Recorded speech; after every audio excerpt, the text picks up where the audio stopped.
Jamais eu l'impression que la vie vous arrive comme si vous étiez une dérive dans une mer de chaos, réagissant aux événements, au lieu de façonner votre propre destin. Préparez-vous à prendre la barre et à tracer votre propre voie dans cet épisode dans lequel nous plongeons profondément pouvoir transformateur de l'autoréflexion et de la responsabilité personnelle. Nous allons explorer comment s'approprier sa vie peut conduire à une existence plus épanouissante et plus significative. Les anciens stoïciens croyaient que la clé d'une bonne vie réside dans la concentration sur ce qui est sous notre contrôle. En pensant à nos actions, à nos choix, ils ont compris que même si nous ne pouvons pas contrôler le monde qui nous entoure, nous pouvons contrôler la façon dont nous y réagissons. Nous nous inspirerons de leur sagesse et l'appliquerons aux défis de la vie moderne. Nous explorerons l'importance d'une auto-évaluation honnête en affrontant nos faiblesses et nos défauts et en assumant la responsabilité de notre propre croissance et développement. Préparez-vous à remettre en question vos hypothèses. Libérez-vous de la mentalité de victime et entrez dans votre pouvoir. Nous discuterons de stratégies pratiques pour fixer des objectifs, surmonter les obstacles et créer une vie qui s'aligne sur vos valeurs et aspirations les plus profondes. Que vous vous sentiez perdu ou que vous aspiriez simplement à une vie plus significative, cet épisode est pour vous. Alors attachez votre ceinture et préparez-vous à vous lancer dans un voyage de découverte de soi et de transformation. Rappelez-vous, le pouvoir de créer la vie que vous voulez se trouve en vous. Le miroir et le manteau de l'auto-réflexion et le fardeau d'être bien. Les gens, passons à la taxe sur les cuivres. La première étape de ce voyage vers la création de la vie que vous voulez ne consiste pas à fixer des objectifs élevés ou à poursuivre après des désirs éphémères. Il s'agit de se regarder longuement dans le miroir et de se confronter à la vérité sur soi-même. Les anciens Grecs avaient un dicton inscrit sur le temple d'Apollon à Delhi. « Connais-toi toi-même ». C'est une phrase simple, mais elle contient une profonde sagesse avant que tu puisses changer ta vie. Vous devez comprendre qui vous êtes. Levi et tout Peterson fait écho à ce sentiment en soulignant l'importance d'une introspection honnête. Il est facile de se concentrer sur nos forces et nos réalisations, mais il est tout aussi important de reconnaître nos faiblesses, nos lacunes et les domaines dans lesquels nous échouons. Pensez, comme si vous nettoyiez un placard encombré.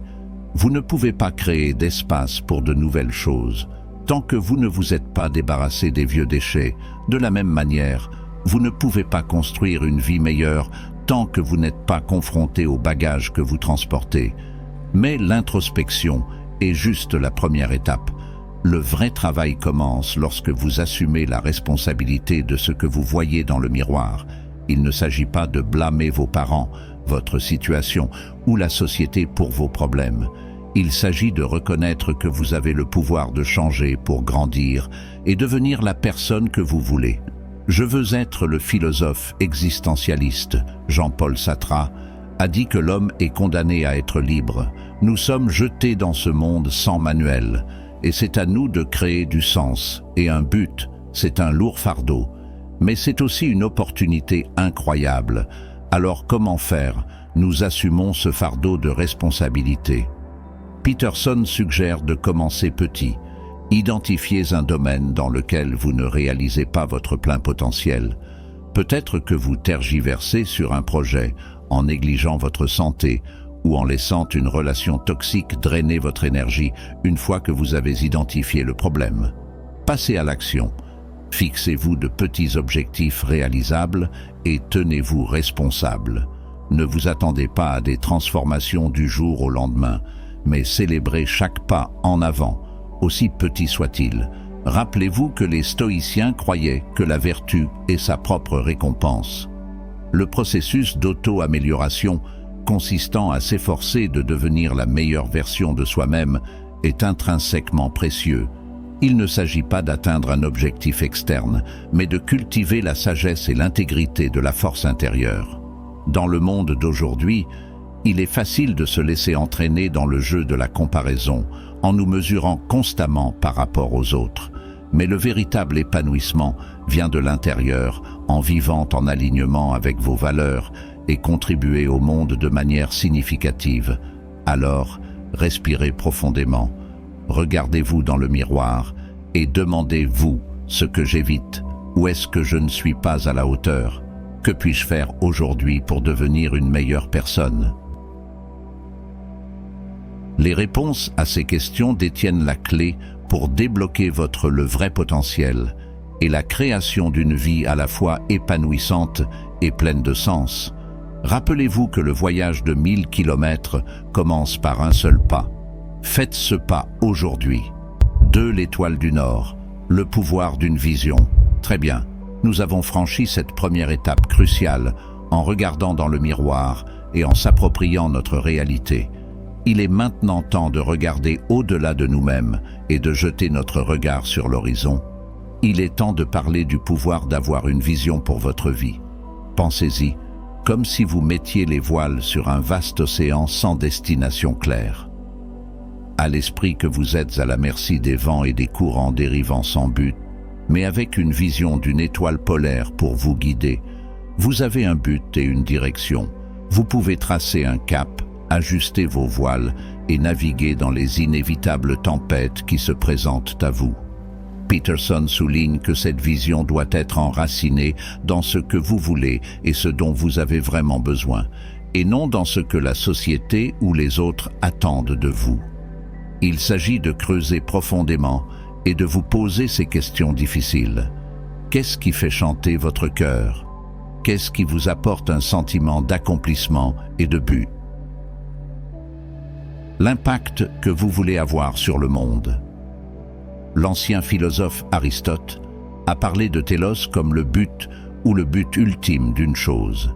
Il croyait que tout dans la nature a un but intégré et que la réalisation de ce but est la clé pour prospérer de la même manière que nous, les humains, l'avons fait. Un besoin profondément ancré de sens et de direction. Une vision donne ce sentiment de télos, nous donnant une raison de nous lever le matin et de nous efforcer d'atteindre quelque chose de plus grand que nous-mêmes. Mais soyons réalistes. Créer une vision n'est pas toujours facile. Cela nécessite une introspection. L'honnêteté et la volonté de confronter vos peurs et vos limites. Il s'agit de vous demander si je peux avoir la vie que je veux vraiment. À quoi cela ressemblerait-il? Peterson suggère de décomposer cette vision en différents domaines de votre vie. Considérez vos relations, votre carrière, votre santé, votre croissance personnelle et votre contribution au monde. Que voulez-vous accomplir dans chacun de ces domaines? Quel genre de personne voulez-vous devenir une fois que vous avez une vision claire? Il est temps de commencer à agir. Décomposez vos grands objectifs en étapes plus petites et plus gérables. Créez un planifié, fixez des délais et tenez-vous responsable. Rappelez-vous qu'une vision sans action n'est qu'un rêve éveillé. Le philosophe stoïcien Sénéca a dit que la chance est ce qui se produit lorsque la préparation rencontre l'opportunité. En ayant une vision claire et en travaillant activement pour y parvenir, vous créez des opportunités pour que la chance vous frappe. Si vous vous mettez au bon endroit, au bon moment, prêt à saisir le moment où il arrive, dans le monde en évolution rapide d'aujourd'hui, il est facile de se laisser prendre par le train-train quotidien et de perdre de vue la situation dans son ensemble. Mais en prenant le temps, créer une vision peut changer la donne. Cela peut apporter un sentiment de clarté, un objectif et une motivation même lorsque les choses deviennent difficiles. Alors prenez le temps de réfléchir à vos rêves et à vos aspirations. Que voulez-vous vraiment de la vie? Quel genre d'héritage souhaitez-vous laisser derrière vous une fois que vous avez une vision? Écrivez-la, visualisez-la et commencez à agir pour y parvenir. Rappelez-vous que le voyage de 1000 kilomètres commence par une seule étape et avec une vision claire à l'esprit, vous serez sur la bonne voie pour créer la vie que vous. J'ai toujours voulu faire face à 3 défis et à des peurs dans l'antre du dragon. D'accord, les amis, soyons réalistes. La vie n'est pas que du soleil et des arcs-en-ciel. Elle est remplie de défis. de revers et de peurs qui peuvent nous empêcher d'atteindre notre plein potentiel. Mais et si je vous disais cela, ces mêmes défis et ces peurs sont les clés pour libérer votre véritable force et votre résilience. Les anciens stoïciens croyaient que la vertu se forge dans le creuset de l'adversité. Ils considéraient les défis comme des opportunités de croissance et ils les ont adoptés avec courage et détermination, comme le disait Marcus Aurelius, l'obstacle. À l'action fait avancer l'action. Ce qui fait obstacle devient la façon dont Peterson fait écho à ce sentiment qui nous pousse à affronter nos peurs et nos défis de front. Il est facile de rester dans nos zones de confort pour éviter les choses qui nous rendent mal à l'aise ou anxieux. Mais la véritable croissance se produit lorsque nous sortons de ces limites et affrontons les dragons dans nos vies. Pensez-y, comme si vous appreniez à faire du vélo. Vous allez tomber, vous allez vous gratter les genoux, mais vous finirez par trouver votre équilibre et ressentir le frisson de la liberté et accomplissement. Il en va de même pour tous les défis de la vie. C'est en affrontant nos peurs et en surmontant les obstacles que nous développons les compétences, la confiance et la résilience nécessaires pour naviguer dans les complexités de la vie dans le monde d'aujourd'hui. Il est facile de se laisser entraîner dans la recherche du confort et de la sécurité que nous avons toutes sortes de distractions et mécanismes d'adaptation pour éviter l'inconfort. Mais la vérité est qu'éviter les défis ne fait que les rendre plus forts. Plus vous retardez cette conversation difficile, plus elle crée d'anxiété. Plus vous évitez la nouvelle compétence que vous souhaitez apprendre, plus elle semble intimidante. Alors comment faire? Nous nous libérons de ce cycle d'évitement et relevons les défis que la vie nous lance.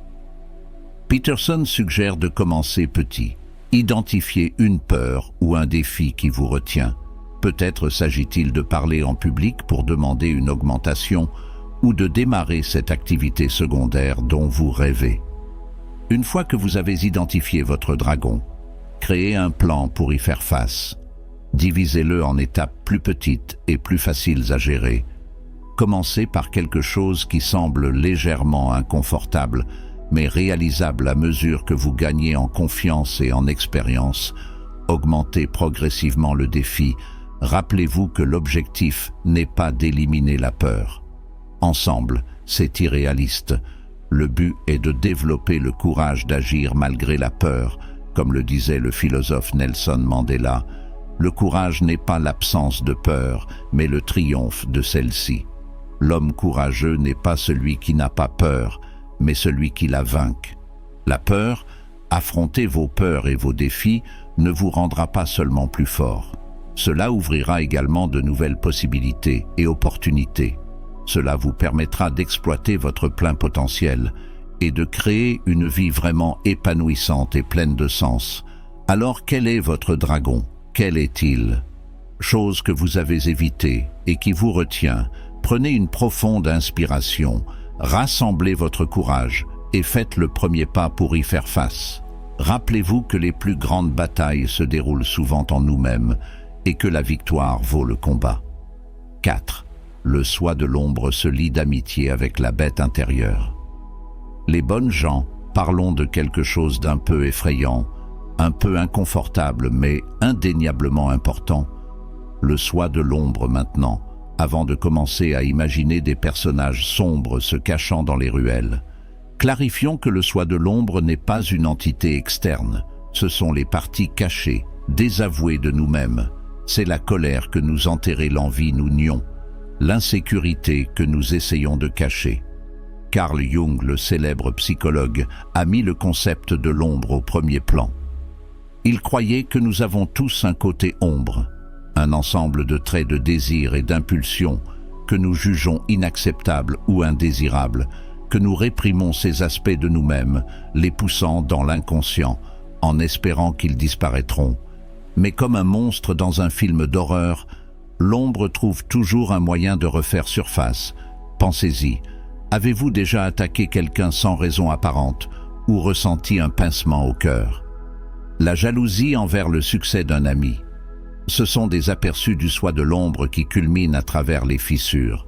Ce sont ces moments où nous agissons hors de notre caractère, motivés par des émotions ou des impulsions que nous préférons ne pas reconnaître.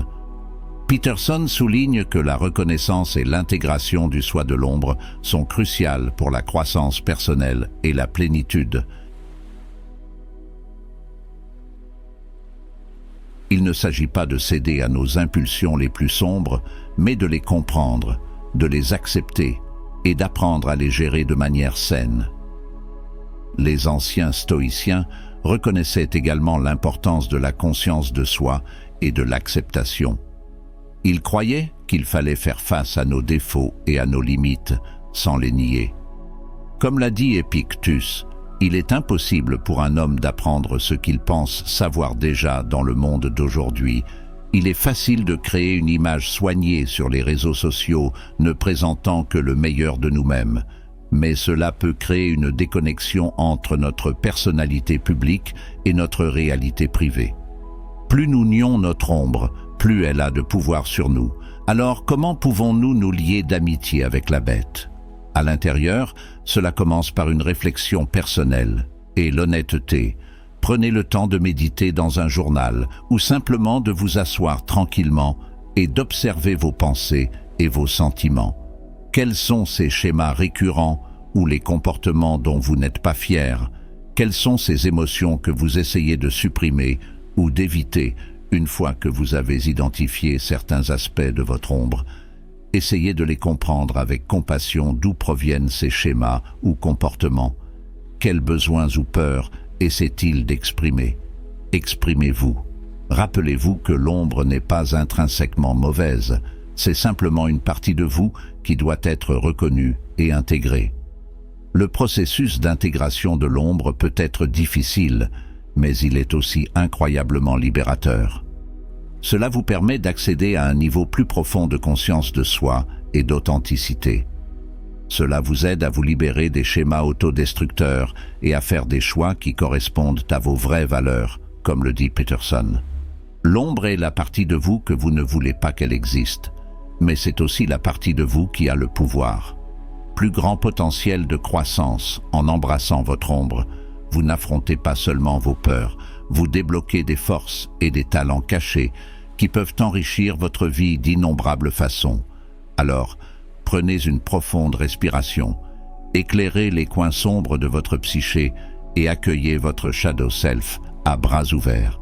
Il est temps de devenir un individu plus intégré et plus autonome. Rappelez-vous que les plus grandes batailles se déroulent souvent en nous-mêmes et que la victoire vaut le combat 5. La vérité vous libérera de la valeur de l'authenticité. Très bien, les amis. Prenons un cœur à cœur à propos de quelque chose qui est plus facile à dire qu'à faire dire la vérité. Et je ne parle pas seulement d'éviter les mensonges purs et simples. Je parle d'être brutalement honnête avec vous, même lorsque cela est inconfortable. L'ancien philosophe Socrate a dit que la vie sans examen ne vaut pas la peine d'être vécue.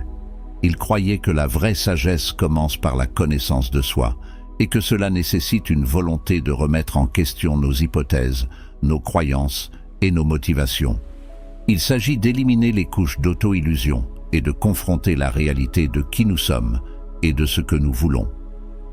Peterson fait écho à ce sentiment en soulignant le pouvoir transformateur de parler honnêtement et d'éviter l'auto-tromperie. Il est facile de se dire des petits mensonges blancs pour justifier nos défauts ou éviter de faire face à des vérités inconfortables, mais ces mensonges, aussi petits soient-ils, créent un gouffre entre notre moi perçu et notre vrai moi. Pensez-y, comme si vous construisiez une maison sur des fondations fragiles. Elle peut paraître belle en surface, mais elle est vouée à s'effondrer sous la pression. De la même manière, une vie construite sur l'auto-tromperie est fragile et insoutenable. Ce n'est que lorsque nous sommes confrontés à la vérité sur nous-mêmes, même aux parties les plus laides, que nous pouvons commencer à construire une base solide pour un changement durable. Le philosophe existentialiste Sorin Card a parlé de la maladie menant à la mort, d'un état de désespoir qui naît du déni de soi-même. Il croyait que l'authenticité, le courage d'être qui on est vraiment, est l'antidote à ce désespoir dans le monde d'aujourd'hui, il est facile de tomber dans le piège de la comparaison et du doute de soi. Les médias sociaux nous alimentent en flux constant d'images sélectionnées et mettent en évidence des réalités, ce qui nous permet de nous sentir facilement inadéquats ou de ne pas respecter certaines normes idéalisées. Mais la vérité est tout le monde se bat. Tout le monde a des défauts et chacun est dans son propre voyage. Alors comment pouvons-nous cultiver l'authenticité et nous libérer des chaînes de l'auto-illusion? Peterson suggère de commencer par de petits actes de vérité, de prêter attention à vos pensées et à vos paroles. Trouvez-vous des excuses pour votre comportement? Évitez-vous les conversations difficiles ou niez-vous vos vrais sentiments lorsque vous vous surprenez en train de mentir, même un petit mensonge? Mettez-vous au défi de dire la vérité à la place. Cela peut être inconfortable au début, mais cela deviendra plus facile avec la pratique et plus vous pratiquez la vérité. Dire que plus vous vous alignerez sur vos valeurs fondamentales et plus vous vous sentirez habilité à créer la vie que vous voulez. Rappelez-vous que l'authenticité ne consiste pas à être parfait, il s'agit d'être réel. Il s'agit d'accepter vos forces et vos faiblesses, votre lumière et votre ombre, et s'approprier votre histoire, même les parties désordonnées, comme le dit magnifiquement l'écrivain Brené Brown. L'authenticité est la pratique quotidienne consistant à abandonner qui nous pensons que nous sommes censés être et à embrasser qui nous sommes. Il s'agit d'avoir le courage de se présenter dans le monde. Comme vos vrais défauts et tout le reste, abandonnez le besoin d'être parfait pour plaire à tout le monde ou pour s'intégrer dans un moule prédéfini. Embrassez vos bizarreries uniques, vos passions, vos vulnérabilités, dites votre vérité. Même lorsque c'est difficile, et regardez le monde s'ouvrir à vous d'une manière que vous n'auriez jamais imaginée. Rappelez-vous que la vérité vous libérera. 6. Le creuset de la souffrance, trouvez un sens à la lutte. Très bien les amis, parlons de quelque chose dont personne n'aime parler. La souffrance fait partie de la vie que nous essayons tous d'éviter.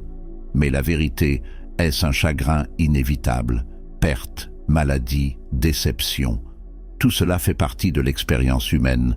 Mais, et si je vous disais que la souffrance n'est pas seulement quelque chose à endurer, mais quelque chose qui peut réellement conduire à un sens plus profond et à un but que les anciens stoïciens avaient disant que la douleur n'est ni insupportable ni éternelle.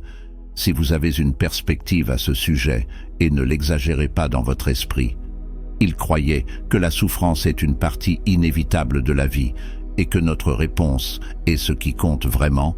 Nous pouvons soit la laisser nous écraser, soit nous peut l'utiliser comme une opportunité de croissance et de transformation. Peterson fait écho à ce sentiment, suggérant que faire face à la souffrance et assumer la responsabilité de nos vies peut conduire à une existence plus significative et plus épanouissante. Il est facile de tomber dans le piège de la victimisation en blâmant les circonstances extérieures ou d'autres personnes. Nos problèmes, mais cet état d'esprit nous maintient coincés, impuissants et incapables de créer un réel changement. Pensez-y comme si vous étiez pris dans un courant de retour. Si vous paniquez et luttez contre cela, vous vous épuiserez et risquerez de vous noyer. Mais si vous restez calme, conservez votre énergie et nagez parallèlement au rivage, vous finirez par vous libérer et retrouverez votre chemin vers la sécurité de la même manière. Lorsque nous ferons face à la souffrance avec courage et acceptation, nous pourrons trouver un moyen de la traverser et d'en ressortir plus fort de l'autre côté. Le philosophe existentialiste Viktor Frankl, qui a survécu à les horreurs de l'Holocauste, ont beaucoup écrit sur l'importance de trouver un sens à la souffrance. Il croyait que même dans les moments les plus sombres, nous pouvons choisir notre attitude et trouver un but. Cela résonne avec l'idée stoïque de nous concentrer sur ce qui est sous notre contrôle, nos pensées, nos émotions et nos actions dans le monde d'aujourd'hui. Il est facile de tomber dans le piège de rechercher le réconfort et d'éviter l'inconfort à tout prix. Nous avons toutes sortes de distractions et de mécanismes d'adaptation pour engourdir la douleur, Mais la vérité est qu'éviter la souffrance ne fait que la rendre plus difficile à supporter. Quand elle survient inévitablement, comment pouvons-nous affronter la souffrance et lui trouver un sens? Peterson suggère quelques stratégies clés. Acceptation, reconnaître la réalité de votre souffrance. N'essayez pas de la nier ou de la supprimer. Permettez-vous de ressentir la douleur, mais ne la laissez pas, cela vous prend en charge. Prenez possession de votre vie et de vos choix. Reconnaissez que vous avez le pouvoir de répondre à la souffrance d'une manière qui vous responsabilise plutôt que de vous victimiser, ce qui signifie rechercher les leçons et les opportunités de croissance au sein de votre souffrance. Demandez-vous ce qui peut. J'apprends de cette expérience, comment puis-je utiliser cela pour devenir une personne plus forte, plus sage et plus compatissante. Servir les autres en me concentrant sur l'aide aux autres qui sont également en difficulté. Parfois, la meilleure façon de guérir notre propre douleur est d'alléger la souffrance des autres. Rappelez-vous que la souffrance est universelle. Expérience humaine, ce n'est pas un signe de faiblesse ou d'échec, c'est un témoignage de votre courage et de votre résilience. En affrontant de front votre souffrance et en assumant la responsabilité de votre vie, vous pouvez transformer la douleur en but et créer une vie vraiment significative et épanouissante, comme l'a dit le colocataire du poète. La blessure est l'endroit où la lumière entre vous. Embrassez vos blessures, apprenez d'elles et laissez-les éclairer votre chemin vers un avenir meilleur. Cette échelle de justice. L'importance de l'équilibre. Très bien les amis, parlons de quelque chose qui a suscité de nombreux débats houleux dernièrement. La passion est une belle chose, sans aucun doute la capacité de sympathiser avec les autres, de ressentir leur douleur et de tendre une main secourable est ce qui nous rend humains. Mais, et si je vous disais que trop de compassion sans contrepoids peut en fait être nuisible aux Grecs anciens? Le philosophe Aristote a parlé du juste milieu, le juste milieu entre deux extrêmes. Il croyait que la vertu réside dans la recherche de l'équilibre entre l'excès et le manque. Trop de courage devient de l'insouciance, trop peu devient de la lâcheté. À l'insensibilité et à l'indifférence, Peterson fait écho à cette idée en critiquant l'importance excessive accordée à la compassion dans la société moderne. Il soutient que même si la compassion est importante, elle doit être équilibrée avec la justice et la miséricorde, avec la responsabilité. Il ne s'agit pas d'être sans cœur ou indifférent, mais de reconnaître que parfois l'amour dur est le plus chose de compassion que vous pouvez offrir. Pensez à cela comme élever un enfant si vous le comblez d'amour inconditionnel et ne fixez jamais de limites ni de conséquences. Il grandira probablement en droit et mal équipé pour relever les défis de la vie. Mais si vous équilibrez votre amour avec la discipline et les conseils que vous les aidez à développer les compétences et la résilience dont ils ont besoin pour s'épanouir dans le monde d'aujourd'hui, nous constatons souvent une trop grande importance accordée à la compassion sans responsabilité. On nous dit d'être tolérant et d'accepter tous les comportements, même ceux qui sont nuisibles ou autodestructeurs, mais cela peut créer une culture d'habilitation où les gens ne sont jamais mis au défi d'assumer la responsabilité de leurs actes ou de dépasser leurs limites. Le philosophe et psychologue Jordan Peterson souligne l'importance d'équilibrer la compassion avec la responsabilité personnelle. Il soutient que la véritable compassion implique de donner aux autres les moyens de surmonter leurs difficultés. Les défis ne les protègent pas des conséquences de leurs choix, alors comment trouver cet équilibre entre la compassion et la justice, la miséricorde et la responsabilité? Cela commence par le discernement. Il s'agit de reconnaître que chaque situation est unique et nécessite une réponse nuancée. Parfois, la chose la plus compatissante que vous puissiez faire est offrir une oreille attentive et une épaule pour pleurer à d'autres moments. Cela peut signifier fixer des limites fermes ou tenir quelqu'un pour responsable de ses actes. C'est aussi reconnaître ses propres limites. Vous ne pouvez pas sauver tout le monde, et vous ne devriez pas essayer de le faire. Il est important d'établir des priorités. votre propre bien-être et pour fixer des limites saines dans vos relations, rappelez-vous que la vraie compassion ne consiste pas à permettre ou à sauver, mais à donner aux autres les moyens de devenir la meilleure version d'eux-mêmes. Il s'agit de responsabiliser les gens tout en leur offrant soutien et compréhension. Il s'agit de trouver cet délicat équilibre entre l'amour et la discipline, la miséricorde et la justice. Comme l'a dit le Dalai Lama, si vous voulez que les autres soient heureux, pratiquez la compassion. Si vous voulez être heureux, pratiquez la compassion. Mais rappelez-vous que la compassion sans sagesse peut être tout aussi nocive que l'indifférence. Alors efforçons-nous de cultiver les deux pour créer un monde où nous pouvons tous prospérer et atteindre notre plein potentiel. 8. La boussole du sens. Le besoin d'un but. Très bien les amis. Parlons de quelque chose qui est au cœur de l'expérience humaine, la recherche de sens et de but, dont nous ne parlons pas seulement d'avoir d'un travail ou d'un passe-temps. Nous parlons de ce désir profond, de quelque chose qui rend la vie digne d'être vécue. Quelque chose qui nous donne un sentiment d'orientation et d'épanouissement. Les philosophes existentialistes comme Kama et Sartre se sont longuement débattus avec cette question. Ils ont soutenu que dans un univers dépourvu de sens inhérent, c'est à nous de créer le nôtre. Le défi est alors de trouver quelque chose qui résonne avec nos valeurs et nos aspirations les plus profondes. Quelque chose qui nous donne un sens et un sentiment d'appartenance. Peterson fait écho à ce sentiment en mettant l'accent sur le besoin humain d'un but et d'un sens. Connexion à quelque chose de plus grand que nous-mêmes. Il formule souvent cela en termes religieux ou archétypaux, en s'appuyant sur des histoires et des mythes qui ont résonné avec l'humanité depuis des millénaires. Mais que vous soyez religieux ou non, le message sous-jacent est clair. Nous avons tous soif d'un sentiment d'importance, un sentiment qui nos vies comptent. Pensez-y comme une boussole sans étoile du Nord.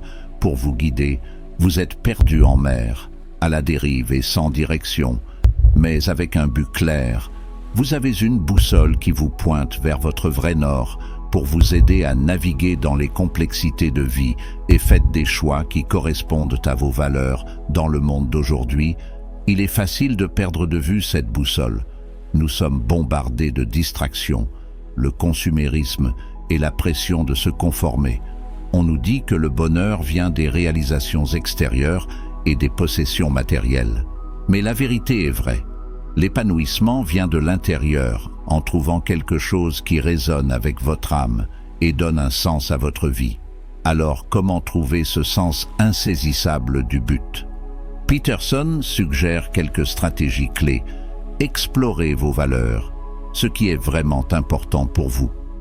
Quels sont les principes qui vous guident?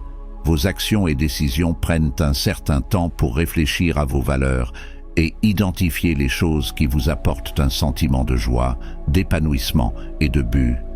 Poursuivez vos passions. Qu'est-ce qui vous attire naturellement?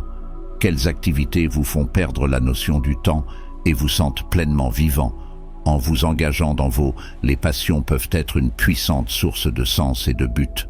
Contribuez à quelque chose de plus grand, que vous trouvez des moyens d'avoir un impact positif sur le monde qui vous entoure. Cela peut impliquer de faire du bénévolat pour soutenir une cause en laquelle vous croyez, ou simplement d'être un bon ami, partenaire ou parent. Embrassez le héros. Voyage. Voyez votre vie comme une grande aventure, remplie de défis et d'opportunités de croissance.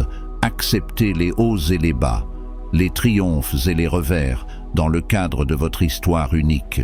Connectez-vous avec le transcendant, que ce soit à travers la spiritualité religieuse ou simplement une profonde appréciation de la beauté et du mystère de l'univers. Trouve un moyen de se connecter avec quelque chose de plus grand que vous-même. Cela peut procurer un sentiment d'émerveillement et de perspective qui transcende les luttes quotidiennes de la vie.